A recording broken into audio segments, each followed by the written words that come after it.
কেন বয়লার পরিদর্শক বয়লার সম্পর্কে এই 5টি প্রশ্ন বারবার ইন্টারভিউ সময় জিজ্ঞেস করে থাকে। জানুন বয়লার ইন্টারভিউতে বারবার আসা গুরুত্বপূর্ণ প্রশ্নের কারণ, সঠিক উত্তর কৌশল এবং পরিদর্শকের মূল্যায়ন পদ্ধতি। বয়লার অপারেটর ও অ্যাটেন্ড্যান্ট পদপ্রার্থীদের জন্য অপরিহার্য ইন্টারভিউ গাইড 2026।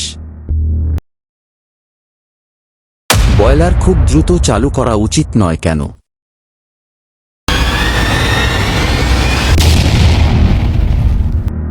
বয়লার খুব দ্রুত চালু করলে বয়লারের শেল ও টিউবের ভিতরে হঠাৎ তাপমাত্রার পরিবর্তন ঘটে। দ্রুত গরম হওয়ার ফলে ধাতব অংশ অসমভাবে প্রসারিত হয়, যাকে থার্মাল স্ট্রেস বলা হয়। এই চাপ টিউব ফেটে যাওয়া, রিফ্র্যাক্টরি ক্ষতিগ্রস্ত হওয়া, ওয়েল্ডিং জয়েন্ট দুর্বল হয়ে যাওয়া এবং বয়লারের আজু কমে যাওয়ার কারণ হতে পারে। ইন্সপেক্টররা এই প্রশ্ন করেন কারণ অনেক অপারেটর শুধু দ্রুত উৎপাদনের দিকে গুরুত্ব দেয়, কিন্তু যন্ত্রপাতি সুরক্ষার গুরুত্ব বোঝে না। সঠিক স্টার্টআপ পদ্ধতিতে ধীরে ধীরে তাপ ও চাপ বাড়ানো হয়, যাতে সব অংশ সমানভাবে প্রসারিত হতে পারে। ধীরগতিতে স্টার্টআপ নিরাপত্তা বাড়ায়, রক্ষণাবেক্ষণ খরচ কমায় এবং দীর্ঘমেয়াদী কাঠামোগত ক্ষতি প্রতিরোধ করে।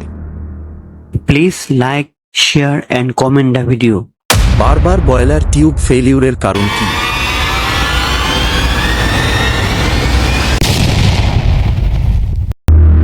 বারবার বয়লার টিউব ফেলিউর সাধারণত খারাপ ওয়াটার ট্রিটমেন্ট, অতিরিক্ত তাপ, ক্ষয়, স্কেল জমা, থার্মাল স্ট্রেস বা ভুল পরিচালনার কারণে হয়।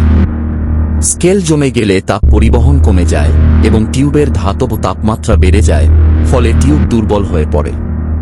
ক্ষয় টিউবের পৃষ্ঠ আক্রমণ করে এবং ধীরে ধীরে দেয়ালের পুরুত্ব কমিয়ে দেয়। হঠাৎ তাপমাত্রা পরিবর্তনের কারণে থার্মাল স্ট্রেস তৈরি হয়, যা টিউব ক্ষতিগ্রস্ত করে। ইন্সপেক্টররা এই প্রশ্নের মাধ্যমে সমস্যা শনাক্ত ও রক্ষণাবেক্ষণ সম্পর্কে জ্ঞান যাচাই করেন। একজন দক্ষ অপারেটরকে বারবার টিউব পরিবর্তন না করে মূল কারণ খুঁজে বের করতে হবে। সঠিক ওয়াটার কেমিস্ট্রি, নিয়মিত পরিদর্শন ও প্রতিরোধমূলক রক্ষণাবেক্ষণ টিউব ফেলিউর কমাতে সাহায্য করে। Please like, share and comment the video. Boiler চালুর আগে ফার্নেস পার্জিং কেন প্রয়োগ?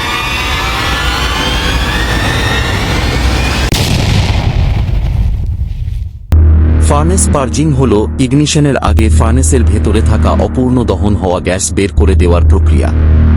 ফ্যানের মাধ্যমে তাজা বাতাস প্রবাহিত করে ভেতরের দাহ্য গ্যাস অপসারণ করা হয়। যদি পার্জিং না করা হয় এবং ভেতরে গ্যাস থাকা অবস্থায় ইগনিশন শুরু হয়, তাহলে ভয়াবহ ফার্নেস বিস্ফোরণ ঘটতে পারে। অনেক দুর্ঘটনা ভুল স্টার্টআপ পদ্ধতির কারণে ঘটে। তাই ইন্সপেক্টররা এই প্রশ্নটি করেন। পার্জিংয়ের সময় বয়লারের ডিজাইন ও নিরাপত্তা মান অনুযায়ী নির্ধারিত হয়। সঠিক পার্জিং নিরাপদ ইগনিশন নিশ্চিত করে, যন্ত্রপাতি রক্ষা করে এবং দুর্ঘটনা প্রতিরোধ করে। Please like, share and comment the video. Gauge glass নিয়মিত পরীক্ষা করা কেন জরুরি?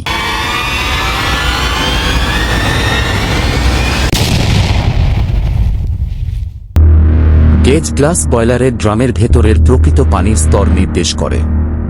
যদি গেজ গ্লাস ব্লক হয়ে যায়, ময়লা জমে বা ক্ষতিগ্রস্ত হয়, তাহলে এটি ভুল রিডিং দেখাতে পারে। ভুল পানির স্তর দেখানো অত্যন্ত বিপজ্জনক, কারণ অপারেটর মনে করতে পারেন পানির স্তর স্বাভাবিক আছে, অথচ বয়লার প্রায় শুকিয়ে গেছে।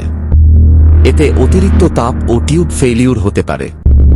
ইন্সপেক্টররা এই প্রশ্নের মাধ্যমে বাস্তব অপারেশন সম্পর্কে সচেতনতা যাচাই করেন। অপারেটরদের নিয়মিত গেজ গ্লাস ব্লো থ্রু ও পরিষ্কার করতে হবে যেন সঠিক রিডিং পাওয়া যায়।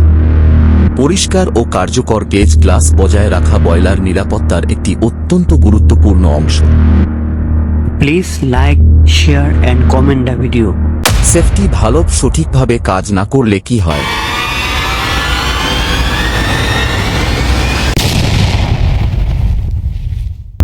সেফটি ভালভ বয়লারের সবচেয়ে গুরুত্বপূর্ণ নিরাপত্তা ডিভাইসগুলোর একটি। এর প্রধান কাজ হল প্রেসার নিরাপদ সীমা অতিক্রম করলে অতিরিক্ত বাষ্প স্বয়ংক্রিয়ভাবে বের করে দেওয়া। যদি সেফটি ভালভ কাজ না করে, তাহলে বয়লারের ভেতরে চাপ ক্রমাগত বাড়তে থাকে। অতিরিক্ত চাপ বয়লারের গঠন দুর্বল করে এবং শেষ পর্যন্ত ভয়াবহ বিস্ফোরণ ঘটাতে পারে। ইন্সপেক্টররা প্রায়ই এই প্রশ্ন করেন কারণ অপারেটরদের বুঝতে হবে যে সেফটি ভালভ মানব জীবন ও যন্ত্রপাতি দুটোই রক্ষা করে। নিয়মিত টেস্টিং, ক্যালিব্রেশন ও রক্ষণাবেক্ষণ অত্যন্ত জরুরি। সঠিকভাবে কাজ করা সেফটি ভালভ দুর্ঘটনা ও ঝুঁকি কমায় এবং নিরাপত্তা বিধিমালা মেনে চলা নিশ্চিত করে। Please like, share and comment the video.